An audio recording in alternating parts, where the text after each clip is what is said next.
नमस्कार, daily post Punjab Haryana Himachal देख रहे हैं आप। मैं हूं गौतम ठाकुर। खबरों का सिलसिला शुरू करते हैं और बात करते हैं हरियाणा के सत्र की। सीएम सैनी ने मॉनसून सत्र नहीं बुलाए जाने के जो है वो संकेत दिए हैं, जिसे लेकर चर्चाएं जो हैं वो गर्म हो गई हैं। राज्यसभा के उपचुनाव के बाद विधानसभा चुनाव भंग हो सकती है, इसके भी कयास लगाए जा रहे हैं। 12 सितंबर से पहले विधानसभा भंग करने की जो है वो सिफारिश की जा सकती है। हरियाणा में राज्यसभा की एक सीट पर जो है वो उपचुनाव होना है और उस उपचुनाव के बाद ये कयास जो है वो लगाए जा रहे हैं। राजनीतिक गलियारों में चर्चाएं तेज हैं कि विधानसभा जो है वो भंग की जा सकती है। जो मॉनसून सत्र है वो नहीं होगा, उसको कराने के मूड में, मॉनसून सत्र के मूड में सरकार जो है वो नहीं है। एक सीट पर, राज्यसभा की एक सीट पर जो है वो उपचुनाव होना है और उसी को लेकर जो है वो गर्मागर्मी है। इस एक सीट की भी एक अलग ही कहानी, एक अलग ही दुविधा है, जहां एक तरफ भारतीय जनता पार्टी पूरा दावा ठोकती है कि हाँ ये सीट उसकी है, वहीं दूसरी ओर कांग्रेस जो है वो संख्या बल ना होने का, यानी कि उसके पास सपोर्ट ना होने की बात कहती है और कहती है कि अगर जेजेपी के पास संख्या बल है तो वो अपना कैंडिडेट खड़ा करे, हम उसका समर्थन करेंगे। तो राज्यसभा की ये वो सीट है जिस पर दीपेंद्र हुड्डा यानी कि भूपेंद्र सिंह हुड्डा के बेटे वो इस सीट से जीते थे, राज्यसभा पहुंचे थे। लोकसभा चुनाव में उनकी जीत होने के बाद ये सीट जो है वो खाली हो गई थी, क्योंकि राज्यसभा की सीट से उन्होंने इस्तीफा दिया, लोकसभा में उन्होंने जीत जो है वो दर्ज की। तो ज्यादा जानकारी के लिए हमारे साथ हमारी संवाददाता पूजा वर्मा जो है वो न्यूज रूम से हमारे साथ लाइव जुड़ गई हैं, उनसे जानकारी लेंगे। पूजा, क्या कयास जो हैं वो लगातार मंडरा रहे हैं? ऐसा क्यों कहा जा रहा है कि मानसून सत्र जो है वो नहीं होगा और जो है वो विधानसभा समय से पहले भंग की जा सकती है? बिल्कुल, देखिए गौतम, सबसे पहले तो एक्सपेक्ट कोई नहीं कर रहा था, खासकर हरियाणा की अगर बात करें तो कोई भी राजनीतिक पार्टी एक्सपेक्ट नहीं कर रही थी कि इतने जल्दी कोड ऑफ कंडक्ट यानी कि आचार संहिता जो है वो हरियाणा में लग जाएगी। सभी ये मान के चल रहे थे कि चुनाव जो है वो अक्टूबर के महीने में होंगे और आचार संहिता की बात करें तो सितंबर में, 15 सितंबर के बाद की जो बात है वो कही जा रही थी कि उसके बाद जो है संभावना है कि कोड ऑफ कंडक्ट लग सकता है।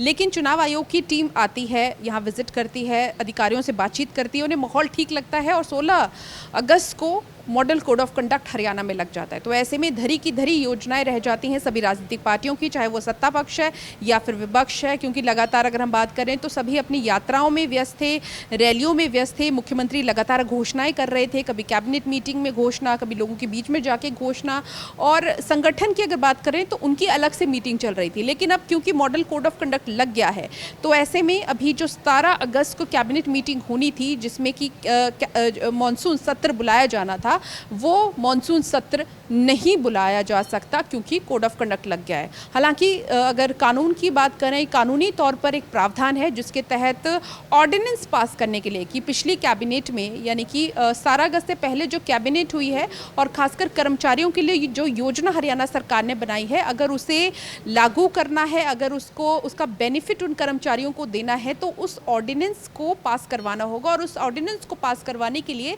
विधानसभा सेशन बुलाना होगा। लेकिन इसके लिए इजाजत लेनी पड़ेगी चुनाव आयोग की। हालांकि इस पर भी ऑब्जेक्शन हो सकता है, विपक्ष सवाल उठा सकता है, क्योंकि सीधे तौर पर अगर ऑर्डिनेंस पास होता है, कर्मचारियों को इससे फायदा होता है तो ये भी मॉडल कोड ऑफ कंडक्ट की उल्लंघना है, ऐसा भी कहा जा रहा है। तो ऐसे में पहले तो ये देखा जाएगा कि क्या इसके फेवर में है नायब सैनी मुख्यमंत्री या फिर नहीं, या फिर उनके जो भी उनके कानूनी सलाहकार हैं वो क्या कहते हैं। हालांकि संभावना ये है कि नहीं बुलाया जाएगा विधानसभा सत्र और विधानसभा भंग वो है कर दी जाएगी। जो ये चर्चाएं सियासी गलियारों में चल रही हैं, क्योंकि इस वक्त संगठन अपने तौर पर काम कर रहा है, पार्टी अपने तौर पर काम कर रही है और 3 नवंबर तक का वक्त है विधानसभा का, क्या उससे पहले भंग कर दी जाएगी?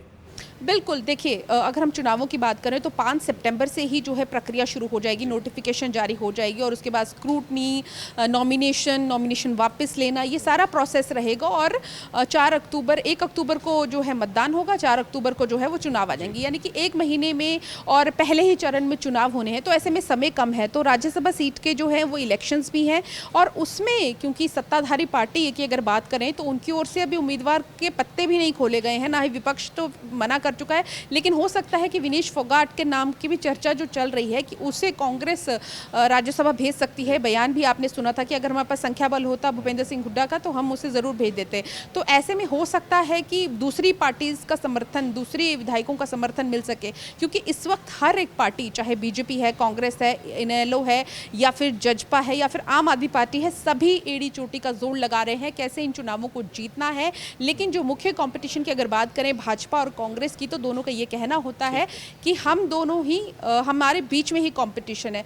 बहुत सारी चीज़ें हैं, अगर हम बात करें, समय कम है, अब ज्वाइनिंग्स का दौर भी शुरू हो जाएगा और कल भी कुछ ज्वाइनिंग्स हैं। सीएम नायब सैनी खुद ज्वाइन करवाएंगे कुछ नेताओं को। चर्चाएं तो हैं कि जेजेपी के जो विधायक जो कि छोड़ चुके हैं पार्टी को, वो ज्वाइन कर सकते हैं। तो गौतम, ऐसे में संभावनाएं बहुत सारी हैं और आने वाले समय में बहुत चौंकाने वाले नाम जो हैं अलग अलग पार्टियों में शामिल होते नजर आएंगे।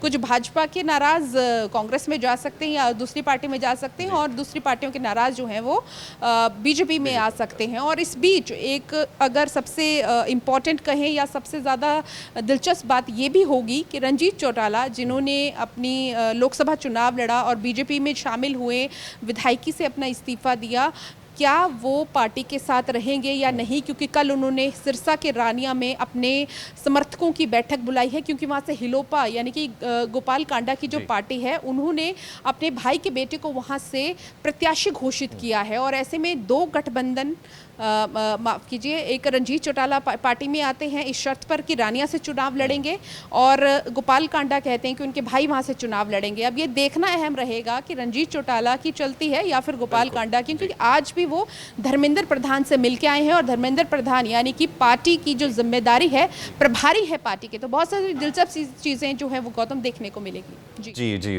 पूजा, बहुत बहुत शुक्रिया तमाम जानकारी के लिए। और आपने सही कहा कि इस बार के चुनाव में बहुत कुछ दिलचस्प होने वाला है और ये चुनाव वाकई जो है बहुत दिलचस्प रहेंगे। क्या कुछ होगा उस पर पूरी नज़र जो है वो बनी रहेगी।